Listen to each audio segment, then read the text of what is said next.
ભગવાન પ્રાય એવું થાય ભજન તો થતું હોય પણ એ ભજન કરેલા ભજન વડે કાંઈક એવું ઘડતું હોય જેના કારણે કરેલું ભજન કામ આવતું નથી, તો શું કરીએ તો કરેલું ભજન તરત લાગી જાય.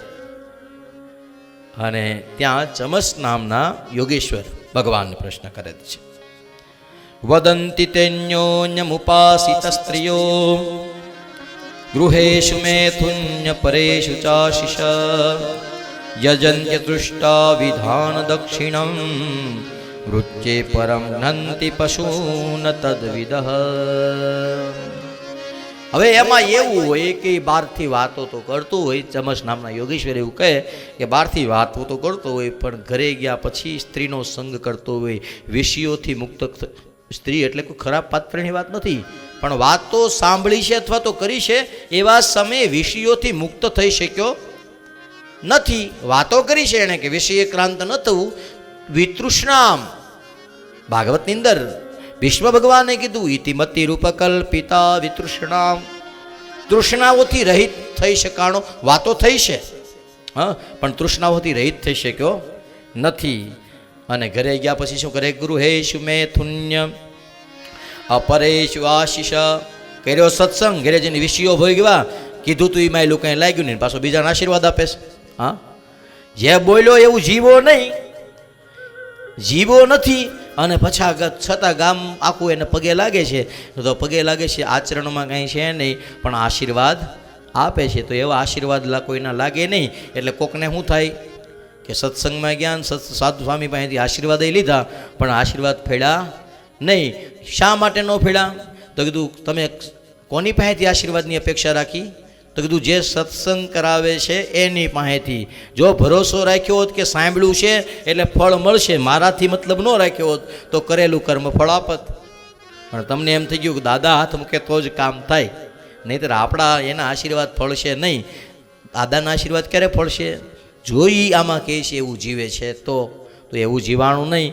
એટલા માટે રાજા, જ્યાં સુધી નિષ્ઠા નથી બનતી ત્યાં સુધી ભગવદ ભક્તિ કાંઈ કામની નહીં. નિષ્ઠા બનવી જોઈએ. રાજાને પાછો પ્રશ્ન કર્યો, કસ્મિન કાલે ભગવાન કિમ કીદૃશો વર્ણનૃવિ નામના વાકેન વિધિના પૂજ્યંતે તદુચ્યતામ.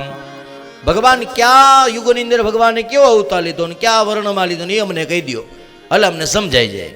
એટલે કીધું કૃતમ ત્રેતા દ્વાપરમ ચ કલિર ઇત્યેષુ કેશવ નાના વર્ણાધિભાકારો નાનેવ વિધિનેજ્યતે મનુષ્યાસ્તુ તદા શાંતા નિર્વરાસુ યદા. હાવ ટાઢાપોરના હાલતું એવું લાગે છે ને. હા, આમાં કાંઈ મગજમાં, પણ આ જ સાચું છે. ભાગવતનો 11મો સ્કંદ. હા, પેલા દિવસે સામે કીધું હતું ને કે અમુક અમુક જગ્યાએ માઇન્ડ કામ કરતું બંધ થઈ જાય, પણ અહીંયા લખ્યું છે કે ભગવાને સત્ય ત્રેતા દ્વાપર દરેક યુગની અંદર અનેક. હવે વિચારો કળયુગના કેટલા વર્ષ છે ખબર છે? 4,32,000. એના 2 કરો કેટલા થયા? 8,64,000. એના 3 ગણા કરો, 8 ના 64 ને એના ડબલ કરો, પછી જે આવે એને ડબલ કરો. અહીં નહીં કરતા. ઈ સતયુગ. આમ સતયુગ, ત્રેતા, દ્વાપર અને કળયુગ, આ એક ચોકડી પૂરી થાય ને, હા, એક ચતુર્યુગીએ બ્રહ્માજીનો 1 દિવસ પૂરો થાય. આવા બ્રહ્માજીના 100 વર્ષ, બરોબર? ત્યારે આખો 100 વર્ષ પૂરા થાય તે ભગવાન સૃષ્ટિનો પ્રલય કરે અને પાછું નવેસરથી શરૂ કરે. આ આપણા માટે માનવામાં ગણવામાં બહુ અઘરું છે, પણ ભગવાન માટે કેવું છે? નિમિષ માત્ર, બીજું કાંઈ નહીં. આંખનો સમજમાં ન આવે. જે વસ્તુ સમજમાં એ વસ્તુ ફળ ન આપે. ફોર એક્ઝામ્પલ આપણે ગીત ગાઈએ, એક ગામમાં નદીયું 3 નદીયું. ગાવ બધા એક, પછી હું તમને પૂછે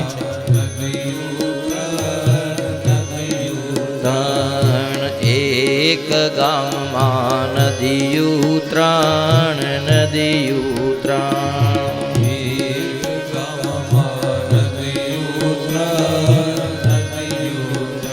એમાં બે ખાલી એક પાણી નહીં, એકમાં પાણી નહીં. બે ખાલી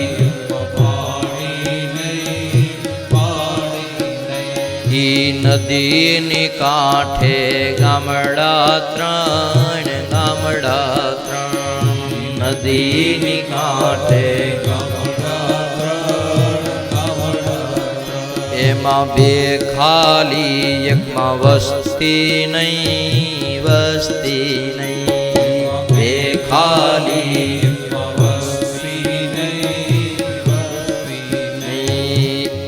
મારે તા બ્રાહ્મણ ત્રણ, બ્રાહ્મણ ત્રણ.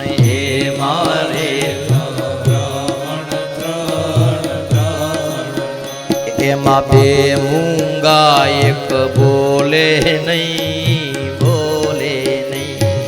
બે મૂંગા એક બોલે નહીં, બોલે નહીં. એને દક્ષિણાયાથી રૂપિયા ત્રણ, રૂપિયા ત્રણ.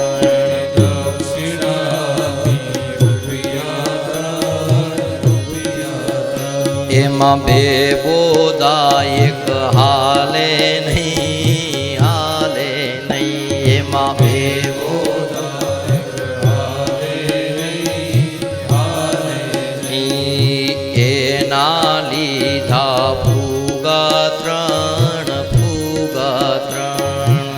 એના લીધા ફૂગા ત્રણ, ફૂગા ત્રણ. એમાં બે ફૂટલા એક ફૂલે નહીં, ફૂલે નહીં.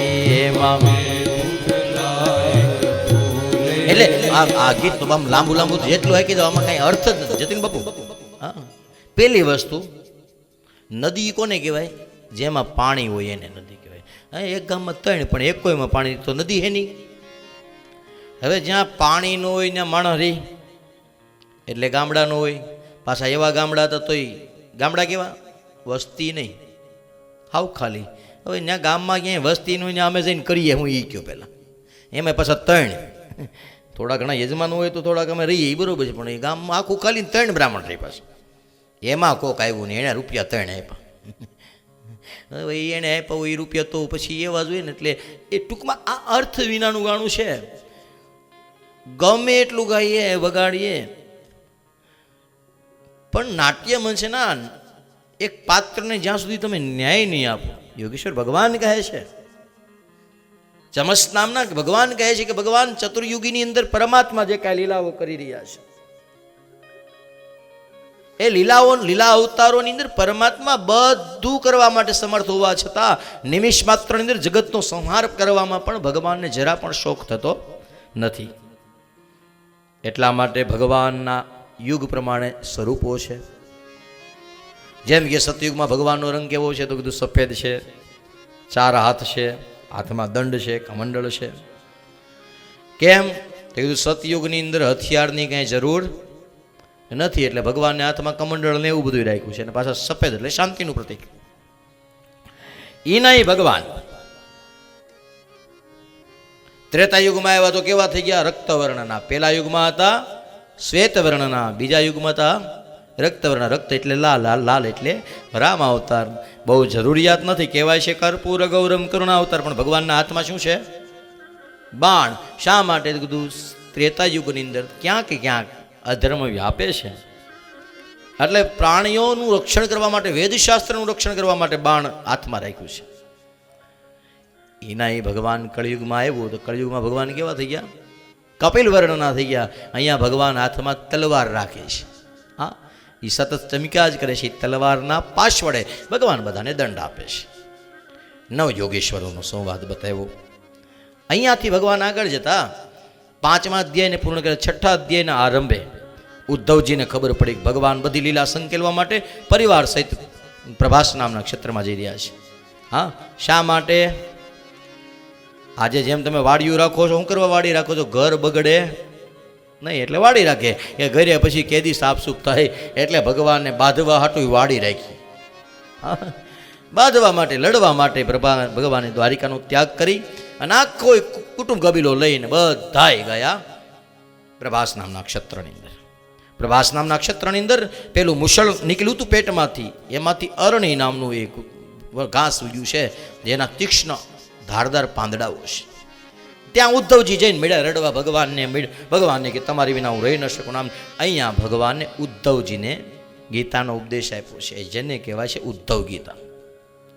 એ ઉદ્ધવ ગીતાની અંદર ભગવાન કૃષ્ણ ઉદ્ધવજીને સમજાવે છે. સાંભળો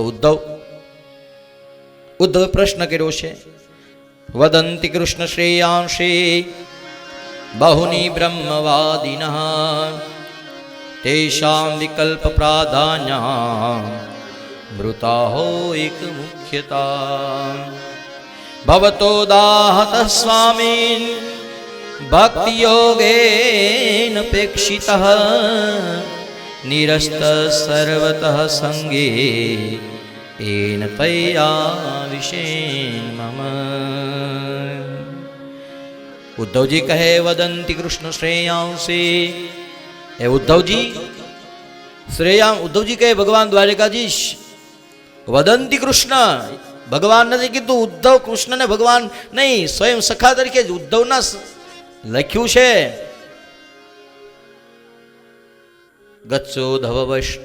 ઉદ્ધવ સૌમ્ય. ઉદ્ધવ કેવા છે? ભાગવતના 10મ સ્કંદની અંદર લખ્યું છે. પહેલી વસ્તુ, કૃષ્ણસ્ય દયિતઃ સખા. ઉદ્ધવ કૃષ્ણના કૃપાના પાત્ર. સખા હોવું કઈ મોટી વાત નથી, મિત્ર હોવું બહુ મોટી વાત નથી. કૃષ્ણસ્ય દયિતઃ સખા, કૃષ્ણના કૃપા પાત્ર સખા હતા. શા માટે એવું હતું? તો કીધું એની અંદર એ હતું એટલે લખ્યું, વૃષ્ણિના પ્રવરો મંત્રઈ વૃષ્ણસ્ય દયિત સખા. વૃષ્ણિક કુળના ઉત્તમ કુળની અંદર, પ્રવર એટલે કુળ, જેનું કુળ ઉત્તમ છે એ કુળમાં જન્માતા. એ સંબંધ હતો, કાકાના દીકરા પણ પિતરાય ભાઈ પણ હતા.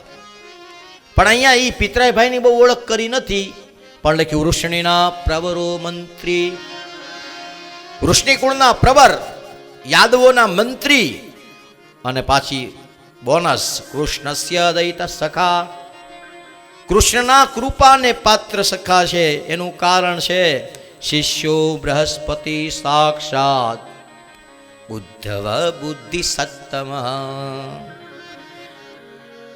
બૃહસ્પતિના શિષ્ય છે. જેવી રીતના ભગવાનના એક પટરાણી હતા સત્યભામા.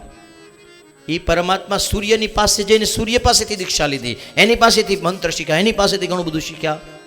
એવી જ રીતના બીજો કોઈ શિષ્ય ગુરુની એ લોકમાં જઈને વિદ્યા શીખ્યા હોય એવું કોઈ હોય તો એ છે ઉદ્ધવ. એ બૃહસ્પતિ લોકમાં જઈ અને ત્યાંથી વિદ્યા શીખ્યા હતા. એટલા માટે કીધું ઉદ્ધવ બુદ્ધિ સત્તમ, બુદ્ધિનો ભંડાર. હવે બુદ્ધિનો ભંડાર એટલે બુદ્ધિ, મેં તમને કાલે કીધું બુદ્ધિની બહુ જરૂરિયાત હોતી નથી, શુદ્ધિ જરૂરી છે. અહીંયા શુદ્ધિ પણ છે અને બુદ્ધિ પણ છે. પરાક્રમ દુનિયાનું, એમાં કંઈ ઉણપ નહીં, ન્યૂનમ. ભાગવતની અંદર લખ્યું કે કૃષ્ણથી અણુ જેટલાય ઓછા નહીં. ઉદ્ધવ કૃષ્ણથી અણુ જેટલાય ઓછા નહીં.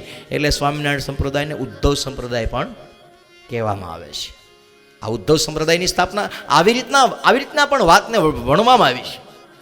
એ ઉદ્ધવે ભગવાનને પ્રશ્ન કર્યો છે, વદંતિ કૃષ્ણ શ્રેયાંસી બાહુની બ્રહ્મવાદિનઃ તેષાં વિકલ્પ પ્રાધાન્ય મૃતાહો એક મુખ્યતા ભવતો દાહત સ્વામિન ભક્તિ યોગેનુપેક્ષિતઃ નિરસ્ય સર્વત સંગમ એન તૈયા વિશે.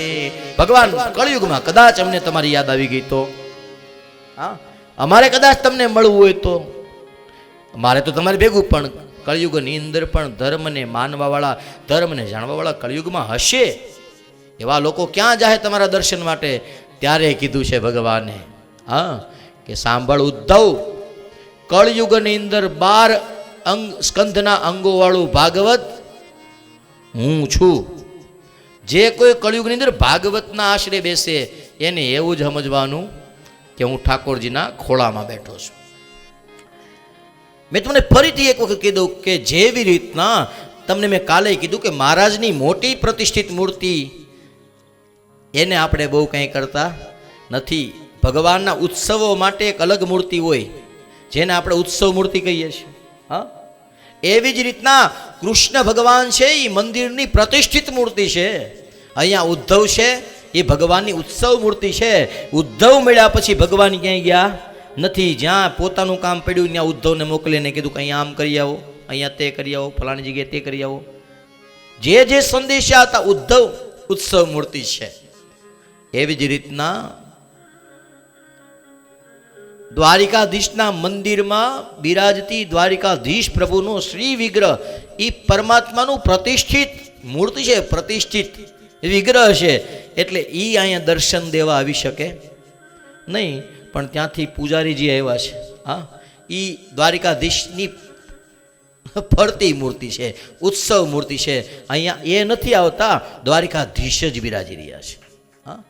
આમાં આપણને દ્વારિકાધીશનું જ, કારણ કે દ્વારિકાધીશનો પ્રસાદ લઈ આખો દિવસ એને દ્વારિકાધીશ સાથે એને સંબંધ. એટલા માટે આપણે ત્યાં કહેવત છે કે વાડ વિના વેલો ચડે નહીં.